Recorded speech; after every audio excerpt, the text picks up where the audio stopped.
Toppers club IAS academy में सभी छात्र छात्राओं का स्वागत है। उत्तर प्रदेश लोक सेवा आयोग की पीसीएस परीक्षा और यूपीएससी की जो परीक्षा यानी आईएएस की परीक्षा है उसके लिए मैंने बताया था आपको 250 टॉपिक मैं दूंगा। उन 250 टॉपिक से आने की प्रबल संभावना है। इन टॉपिक को अपने स्रोत से भी और अच्छी तरह से कर लीजिएगा। हालांकि मैंने पूरी कोशिश की है कि वो पॉइंट जो एग्जाम में पूछे जाएं वो आपकी समझ में आने चाहिए। आज हम इस वीडियो में देखेंगे किसको, एक तो मिनिमम सपोर्ट प्राइस यानी एमएसपी, कृषि लागत और मूल्य आयोग और मूल्य स्थिरीकरण कोष, तीन पर चर्चा करेंगे क्योंकि अभी हाल ही के समय अखबारों की सुर्खियों में ये तीनों पॉइंट रहे हैं, इसीलिए इनके पूछे जाने की प्रबल संभावना है। वीडियो को शुरू से लेकर एंड तक देखिएगा। और अगर आप चाहते हैं ये 250 वीडियो आपको मिल जाए तो हमारा जो डिस्क्रिप्शन बॉक्स में जो लिंक दे रखा है पीसीएस का या आरओ का, यूपीएससी का या इंपॉर्टेंट का, आप उसको परचेज कर सकते हैं। बहुत कम मूल्य में वो आपको उपलब्ध है और ये हमेशा आपको काम देंगे। ये वो वीडियो है। तो चलिए शुरुआत करते हैं। पहली बात करेंगे मिनिमम सपोर्ट प्राइस एमएसपी, है ना। तो अभी हाल ही में चर्चा में क्यों है? आर्थिक जो मामलों की जो मंत्रिमंडलीय जो समिति है उसने 2023 और 24 के लिए, कब 2023 और 24 के लिए रबी फसलों के लिए एमएसपी मूल्य में वृद्धि की घोषणा की है। जैसा कि आप जानते हैं कि रबी की फसल, ये भी प्रश्न आता रहता है कि रबी की फसल में कौन कौन है, तो गेहूं, जौ, आलू, चना, मसूर, अलसी, मटर और सरसों, ये क्या है, रबी की फसल है। इनके लिए क्या न्यूनतम समर्थन मूल्य में क्या है, वृद्धि की है। हम बात करें कि एमएसपी क्या है, तो मिनिमम सपोर्ट प्राइस है। आप देखते हो हरित क्रांति जब हुई थी, आरंभ हुआ था, तो गेहूं के लिए एमएसपी सबसे पहले घोषित किया गया था 1966 और 67 में। बाद में इसे अन्य जो खाद्यान्न फसल है उस पर भी लागू किया गया और जो सार्वजनिक वितरण प्रणाली में जो कोटे के माध्यम से जो अनाज दिया जाता है उन सभी पर फिर एमएसपी लागू कर दिया गया। तो यहां से प्रश्न बन सकता है कि एमएसपी की शुरुआत कब हुई है, और इसकी जो सबसे पहले जो शुरुआत हुई थी वो गेहूं के लिए हुई थी। ध्यान रखिएगा, ये भी प्रश्न आपसे पूछा जा सकता है। अब एमएसपी क्या, देखिए एमएसपी जो है एक मूल्य समर्थन, क्या है, एक मूल्य समर्थन तंत्र है जिसके माध्यम से किसानों को उचित मूल्य दिया जाता है ताकि उन्हें गारंटीकृत यानी गारंटी शुदा आपका मूल्य मिले, उन्हें कीमत मिले और उन्हें कोई घाटा न हो। सरकार की ऐसी मंशा होती है, इसीलिए यह मिनिमम सपोर्ट प्राइस सरकार के द्वारा लाया गया था। यानी एमएसपी खरीद प्रणाली का उद्देश्य क्या है, किसानों को अवांछित जो कारक होते हैं जैसे कि मानसून है, मानसून के कारण उसकी कीमत पर प्रभाव पड़ जाए या उसकी आय पर प्रभाव पड़ जाए, साथ ही जानकारी के अभाव में फसलों में की कीमतों में जो उतार चढ़ाव होता है उससे उसका खमियाजा किसान को ना भुगतना पड़े, क्योंकि हमारी जो अर्थव्यवस्था है वो कृषि आधारित थी आरंभ में, आज भी है, ठीक है। तो इसलिए इसके केंद्र बिंदु में किसान की हालत, उसकी कंडीशन, उसकी स्थिति को ध्यान में हमेशा रखा गया है। तो एमएसपी लाने की बात जो थी उसके पीछे निहित उद्देश्य यही था। अब एमएसपी क्या, देखिए एमएसपी को सीएसईबी यानी कृषि लागत और मूल्य आयोग की सिफारिश पर वर्ष में 2 बार, ध्यान रखना, वर्ष में कितनी बार, 2 बार तय किया जाता है। ये प्रश्न कंसेप्चुअली आपसे पूछे जा सकते हैं। जो सीएसईबी अर्थात जो कृषि लागत एवं मूल्य आयोग है वो किसके, कृषि एवं किसान मंत्रालय कल्याण मंत्रालय यानी कृषि एवं किसान कल्याण मंत्रालय के अधीन ये एक क्या है, कार्यालय है। तो ये यहां से पूछा जा सकता है किसके अधीन कार्य करता है, वर्ष में कितनी बार ये वृद्धि या ये जो मूल्य तय किया जाता है, ये प्रश्न पूछा जा सकता है। साथ ही इसके उद्देश्य से भी प्रश्न पूछा जा सकता है। फैक्चुअल में ये पूछा जा सकता है कि इसकी शुरुआत किस फसल से हुई और कब हुई। अब आगे बढ़ते हैं तो देखिए मिनिमम जो सपोर्ट प्राइस जो एमएसपी है इसके बारे में देख लेते हैं। तो राष्ट्रीय किसान आयोग की जो कि 18 नवंबर 2004 को बनाया गया था, जिसके एम एस स्वामीनाथन इसके अध्यक्ष थे, इसीलिए राष्ट्रीय किसान आयोग को स्वामीनाथन आयोग या स्वामीनाथन समिति भी कहा जाता है। उसने सिफारिश की थी कि एमएसपी को भारित औसत उत्पादन लागत से कम 50% से अधिक निर्धारित किया जाना चाहिए। तो ये जो डेटा है वो आपके लिए अत्यंत महत्वपूर्ण हो सकता है। साथ ही राष्ट्रीय किसान आयोग के अध्यक्ष पूछे जा सकते हैं, आपकी इसकी डेट पूछी जा सकती है और इस तरह से एक ही प्रश्न में 3-4 पॉइंट डाल करके कथन ए, कथन बी, कथन सी करके प्रश्न बनाया जा सकता है। तो इसलिए ये सारे डेटा आपको फैक्चुअल डेटा, कंसेप्चुअल डेटा याद होने चाहिए।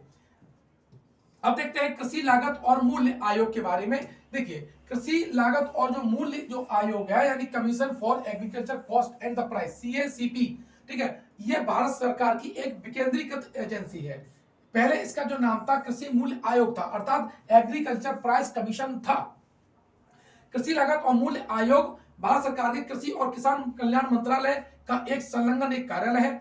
यह जनवरी 1965 में अस्तित्व में आया था। कृषि लागत एवं मूल्य आयोग 1965 में, पहले क्या था, ये कृषि बीमा आयोग था, परंतु 1985 में से कृषि लागत एवं मूल्य आयोग कर दिया गया। तो ये नाम परिवर्तन कब हुआ, यानी कृषि लागत एवं मूल्य आयोग कब बना, तो ये 1985 में बनाया जा रहा, ये इसी का परिवर्तित रूप था, ठीक है। तो यानी नाम बदला गया है, वो 1985 में बदला गया था।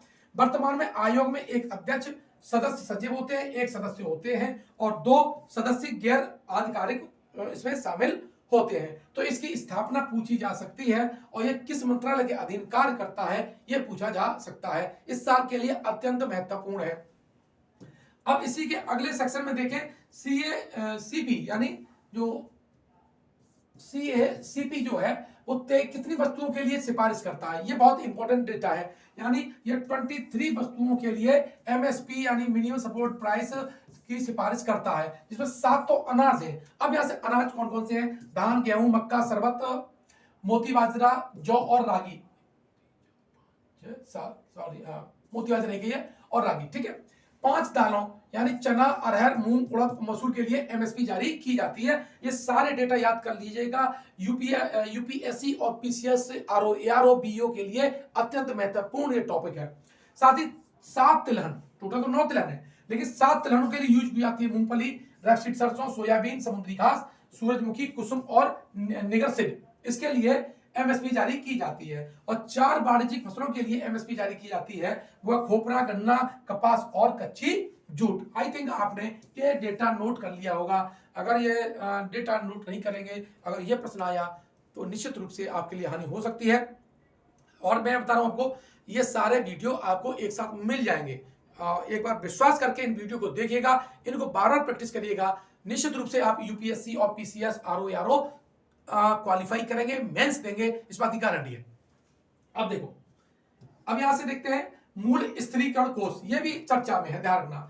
तो प्राइस स्टेबलाइजेशन जो फंड की हम बात कर रहे हैं, मूल्य स्थिरीकरण कोष की बात करते हैं। भारत सरकार के द्वारा प्याज और आलू जैसी वस्तुओं की जो मूल्य अस्थिरता है उसको विनियमित करने के लिए 2014 और 15 में, कब 2014-15 में इसको स्थापित किया गया था। तो पहले जब इसे आरंभ किया गया था तो प्याज और आलू के लिए ही की मूल्य में जो अस्थिरता आ रही थी उसको दूर करने के लिए किया गया था, लेकिन बाद में इसमें दाल को भी शामिल कर लिया गया।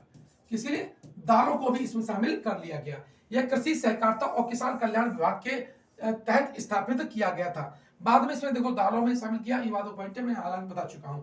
मूल्य स्थिरीकरण कोष प्रबंधन समिति यानी PSMC इसका प्रबंधन करती है। कौन करती है इसका प्रबंधन? PSFMC करती है। 2018-19 में ऑपरेशन ग्रीन की घोषणा की गई थी, तो ध्यान रख लेना, ऑपरेशन ग्रीन की घोषणा इसी संबंधित है, पूछी जा सकती है। PSF क्या है? PSF जो मूल्य स्थिरीकरण जो कोष है रियलिटी में ये इनके लिए प्याज, आलू और जैसी दाल जैसी महत्वपूर्ण वस्तुओं के लिए क्या करती है, बफर स्टॉक के लिए बफर स्टॉक बनाने की बात करती है, ताकि इमरजेंसी में हमारे पास कोटा रहना चाहिए, मटेरियल रहना चाहिए। कीमतों में जो उतार चढ़ाव होता है उसका प्रभाव ज्यादा ना पड़े, साथ ही जमाखोरी और सौदेबाजी पर भी नियंत्रण हो, इसके लिए भी ये कोष प्रमुख भूमिका अदा करता है। और सरकार के पास एक अच्छा टूल्स होता है जिसके माध्यम से इनको नियंत्रण किया जा सकता है। तो ये सारे पॉइंट मैंने आपको 3 बताए, आपको MSP बताया, CACP बताया और PSF यानी मूल्य प्राइस स्टेबलाइजेशन फंड बताया। यहां से यूपी PCS में या UPSC में प्रश्न पूछे जाने की प्रबल संभावना मुझे इस बार दिख रही है, ये हमारी टीम का विश्वास है। और हम अखबारों की एनालिसिस के बाद ये पॉइंट आपको लेके आए हैं और कोशिश ये है कि ज्यादा से ज्यादा पॉइंट आपके पास पहुंचा दें ताकि आपका एग्जाम क्वालिफाई हो जाए। तो इन वीडियो को शुरू से लेकर एंड तक देखिएगा। अभी जैसे UPSC और सभी अधिकारी हमारे काफी सिलेक्शन हुए थे, टेस्ट सीरीज का ऑफर चल ही रहा है हमारे यहाँ। साथ ही अभी R O A R O 2023 के लिए एक नया बैच स्टार्ट हुआ है। पीसीएस 2024 के लिए नया बैच स्टार्ट हुआ है। बीओ का नया बैच स्टार्ट हुआ है, आप उसमें ज्वाइन कर सकते हैं, ऑनलाइन ज्वाइन कर सकते हैं, जिसका जिक्र आपका डिस्क्रिप्शन बॉक्स में है, वहां से जाके परचेज कर सकते हैं। मात्र 4,999 में आपको पीटी की परीक्षा, चाहे वो यूपीएससी हो, पीसीएस हो, आर ओ, सारी की सारी उपलब्ध रहेंगी। कोई